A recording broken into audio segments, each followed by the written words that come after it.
Bangladesh Hong Kong match থেকে কোটি টাকা আয় করতে চায় ফুটবল ফেডারেশন। জুন উইন্ডোর তুলনায় যা প্রায় 20 লাখ টাকা বেশি। 9 অক্টোবর ম্যাচ সরাসরি সম্প্রচার করবে টি স্পোর্টস, নাগরিক এবং বঙ্গ। এরই মধ্যে অন্তত 7টি প্রতিষ্ঠান যুক্ত হয়েছে পৃষ্ঠপোষক হিসেবে। বিস্তারিত জানাচ্ছেন ফয়জুল ইসলাম। বাংলাদেশ সিঙ্গাপুর ম্যাচে ফুটবল ফেডারেশনের আয় কত প্রতিশ্রুতি দিয়েও প্রকাশ করেনি বাফুফে।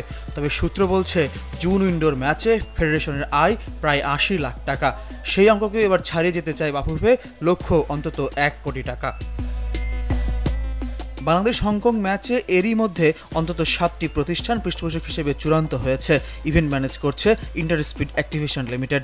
আমরা অলরেডি টাইটেল স্পন্সর আমাদের আছে, টেকনো টাইটেল স্পন্সর আছে, আমাদের কিছু আইসক্রিম পার্টনারও কনফার্ম হয়ে গেছে। পোলার থাকছে, শাহ সিমেন্ট থাকছে আমাদের সাথে, জিপিএইচ ইস্পাত থাকছে, আরও অনেক স্পন্সরের সাথে কথাবার্তা হচ্ছে। সিঙ্গাপুর ম্যাচের আমাদের যে অর্জন ছিল স্পন্সরশিপ থেকে, ইনশাল্লাহ হংকং ম্যাচে আমাদের টার্গেট তার থেকে বেশি অর্জন করা, এবং সেটা হবে।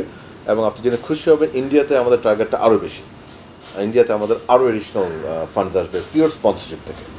9 অক্টোবরের ম্যাচ সম্প্রচার করবে টি স্পোর্টস ও নাগরিক টিভি। ওটিটি প্ল্যাটফর্ম বঙ্গতেও দেখা যাবে গুরুত্বপূর্ণ এই ম্যাচ। চূড়ান্ত হয়েছে কনসার্টের শিল্পী। আরবো রাফা একটা পারফরমেন্স থাকবে, এখানে আনিকা এবং তার একটা ডান্স পারফরমেন্স থাকবে। আর আমরা ব্ল্যাক জ্যাংকে নিয়ে কাজ করছি। এই 3টা আর্টিস্ট দিয়ে, বিকজ আমাদের সময়টা তো কম, ওখানে 45 মিনিটসের বেশি। তারপর আমাদের মাঠ ছেড়ে দিতে হবে এএফসি রুল অনুযায়ী। কোন স্পন্সর আসছে, কোন এজেন্সি কাজ করছে, এর মাধ্যমে কিন্তু আপনি বুঝতে পারবেন একটি ফেডারেশন ভালো করছে কি করছে না। ফেডারেশন যদি ভালো করে, ভালো ভালো এজেন্সি, ভালো ভালো স্পন্সর আপনার কাছে আসবে।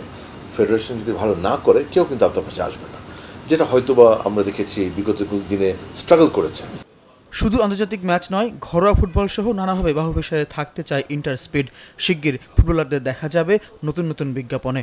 হামজা চৌধুরী আরও 2-3টা কোম্পানির সাথে, 2টো কোম্পানির সাথে এর সঙ্গে কথাবার্তা চলছে, ইনশাল্লাহ আসছে। আপনি জেনে খুশি হবেন, আমাদের 2জন নারী ফুটবলারও খুব শীঘ্রই তাদের নিয়েও ক্যাম্পেইন দেখবেন। সো আমার একটা কমিটমেন্ট ছিল যে বাই ডিসেম্বর আমি সমগ্র বাংলাদেশে বিলবোর্ডগুলিতে মেজরিটি ফুটবলারকে বসাবো। বাফুফের অন্যান্য যেসব লিগ চলছে, যেগুলো ধরেন টি স্পোর্ট একটা নতুন রিসেন্টলি রাইটস নিয়ে দেখাচ্ছে, আমরা চাচ্ছি বাফুফের এই প্রচারে হেল্প করা। সো সেই সব লিগগুলোতে স্পন্সর আনার জন্য আমরা কাজ করছি, সেটাও আমাদের বাফুফের সাথে কথা হচ্ছে। আমরা এই ওমেন্স ফুটবলকে আগানোর জন্য ঢাকা ব্যাংকের সাথে কাজ করছি বাফুফের হয়ে, যাতে ওইখানেও স্পন্সররা ভালো এক্সপোজার পায়। আরও সম্ভাবনার হাতছানি হয়ে অপেক্ষায় নভেম্বরের বাংলাদেশ ভারত ম্যাচ। এরই মধ্যে আসতে শুরু করেছে প্রস্তাব। ফয়জুল ইসলাম, চ্যানেল 24, ঢাকা।